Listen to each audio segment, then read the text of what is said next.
Hello दोस्तों, नमस्कार, जय हिंद, वंदे मातरम। दोस्तों, आज हम बात करेंगे जो लोग अपने शरीर के लिए एक्सरसाइज या अन एक्सरसाइज के लिए समय नहीं निकाल पाते, उनके पास टाइम नहीं रहता है, तो वो अपने शरीर को कैसे स्वस्थ रखें। ब्लड कोलेस्ट्रॉल बढ़ रहा है, उनका पेट में गैस बनती जा रही है, बीपी भी बढ़ रहा है, शुगर भी बढ़ रहा है, तो हम इसको ऐसे घर बैठे कैसे ठीक करें। दोस्तों, सबसे पहले क्या है, हमें अपने खाने का समय बदलना होगा। मतलब कम से कम हमारी बॉडी को फास्टिंग के लिए 10 से 16 घंटे चाहिए। हम क्या करते हैं, हमने अभी सुबह खाना खा लिया, दोपहर में फिर खाना खा लिया और शाम को फिर खाना खा लिया, तो ये खाना पचता नहीं है, ये सड़ता है। जब सड़ता है तो 50 तरीके के बॉडी में टॉक्सिन पैदा होंगे और वो टॉक्सिन 50 तरीके की सैकड़ों बीमारियां पैदा करेंगे, जिससे किसी को हार्ट अटैक की बीमारी होगी, किसी को गैस की बीमारी होगी, किसी को ब्रेन हेमरेज की बीमारी होगी, किसी को कैंसर की बीमारी होगी। ये बड़ी बड़ी बीमारियां पैदा करेंगे। तो हमें करना क्या है, हमें करना है कम से कम 16 घंटे का फास्टिंग। कैसे करना है अब मैं बताऊं। सबसे बड़ी बात क्या होती है, किस खाने को पचने में कितना समय लगता है, यह भी हमें जानकारी होना चाहिए। अगर हम कोई वेजिटेबल खाते हैं तो वेजिटेबल को कम से कम पचने में 6 घंटे का समय लगता है, और जो अनाज हम खाते हैं उनको पचने में कम से कम 18 घंटे का समय लगता है।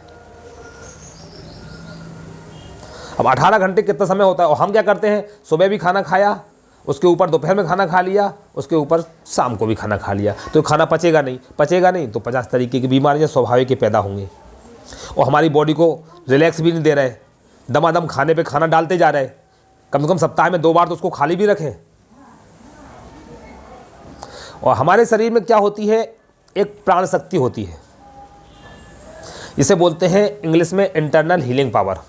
वो एक वक्त में एक ही कार्य करती है, लेकिन हम क्या करते हैं, उससे सैकड़ों कार्य एक साथ लेते हैं। उसका काम क्या है, खाने को पचाना, फिर खाने को एब्जॉर्ब किया, कहाँ कहाँ बॉडी में भेजना है उसको,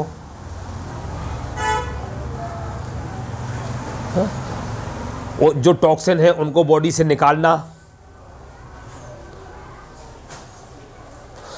तो ये काम अब हम क्या करते हैं, जब उससे एक साथ इतने काम लेंगे तो क्या क्या काम करेगी, तो इस फिर क्या होते हैं, हमारी बॉडी में बीमारियां सैकड़ों प्रकार की पैदा होती हैं।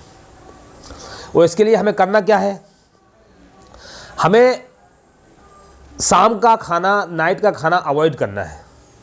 और कभी कभी अगर खाना भी है तो गरिष्ठ खाना, मतलब जो जैसे बहुत सारी चीज़ें हो गई जो खाना जल्दी पच नहीं सकता, उसको नाइट के समय ना लें। अब फास्टिंग कैसे करना है, सुबह खाना खा लिया, दोपहर में थोड़ा खाना खा लिया, और फिर हमें कम से कम 16 घंटे, दूसरे दिन सुबह 9-10 बजे खाना खाना है। अगर ये भी नहीं कर सकते तो सुबह हमें क्या करना है, सुबह जूस ले लिया और दोपहर में क्या किया, खाना खा लिया पेट भर के। उसके बाद नाइट का खाना अवॉइड करना है, फिर आपको दूसरे दिन सुबह वही प्रक्रिया करना है। आप अगर ये करते हैं तो आप देखेंगे धीरे धीरे करके आपका मोटापा, आपका ब्लड कोलेस्ट्रॉल, आपकी शुगर, ब्लड प्रेशर, ये धीरे धीरे करके आपका कम होने लगेगा। क्या है, हमारी प्राण शक्ति है, उसको टाइम मिल जाएगा, खाना पचाने के लिए भी उसको टाइम मिल जाएगा।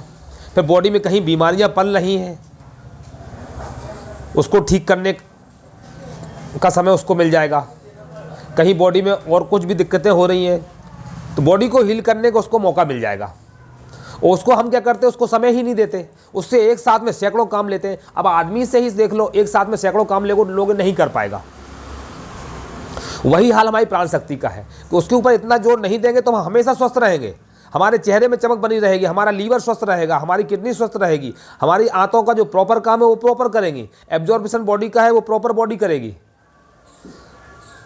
तो हमारी प्राण शक्ति को अगर आप 15 से 16 घंटे का समय ये देते हैं तो बॉडी में वो दूसरे काम, बीमारियां पल रही, ये पल रही, उन सब चीज़ों को धीरे धीरे करके वो ठीक करने की कोशिश करेगी। आप देखेंगे 1 महीने अगर आप ये करके देख लें, आप देखेंगे आपके बीमारियां धीरे धीरे करके दूर होने लगेगी। और मोटापा का तो पता ही नहीं चलेगा, 1-2 महीने में तो आपकी गायब हो जाएगी। तो हम क्या करते हैं, हम अपनी प्राण शक्ति का सही तरीके से उपयोग ही नहीं करते। पुराने लोग जो बोल के गए ना, जो व्रत का वैज्ञानिक रीजन व्रत का यही है कि अगर आप सप्ताह में 2 दिन व्रत रहते हो तो उससे हमारी प्राण शक्ति को टाइम मिल जाता है। तो बॉडी में जो बीमारियां पल रही होती, कहीं घाव हो रहा है, कहीं कुछ हो रहा होता है, तो धीरे धीरे करके उन सबको ठीक करते हैं। हम जो कई बार दवाइयाँ खाते हैं ना घाव सूखने की, कभी सोचा है? वो दवाइयाँ कभी घाव ठीक नहीं करती, वो सुपरफिशियल जो इन्फेक्शन उसको रोकती है, बाकी का काम हमारी प्राण शक्ति ही करती है। अपने आप घाव को हील करती है। बॉडी के अंदर अगर कहीं घाव है तो वो खुद ही ठीक करती है। लेकिन हम क्या करते हैं, अरे हमने वो ये अच्छी एंटीबायोटिक खा ली, इनसे कुछ नहीं होने वाला। जो काम है हमारी प्राण शक्ति ही करती है, इंटरनल हीलिंग पावर ही करती है। बस उसको सही तरीके से काम लेना हमें आना चाहिए। उससे सारी बीमारियां धीरे धीरे करके दूर हो जाएंगी। जो लोग मोटापे से परेशान, उनका मोटापा कम हो जाएगा। शुगर से परेशान है, शुगर ठीक हो जाएगी। जो हार्ट की बीमारी से परेशान है, हार्ट की बीमारियां ठीक हो जाएंगी। दोस्तों वीडियो अच्छी लगे लाइक शेयर और सब्सक्राइब करें। जय हिंद, जय भारत, वंदे मातरम।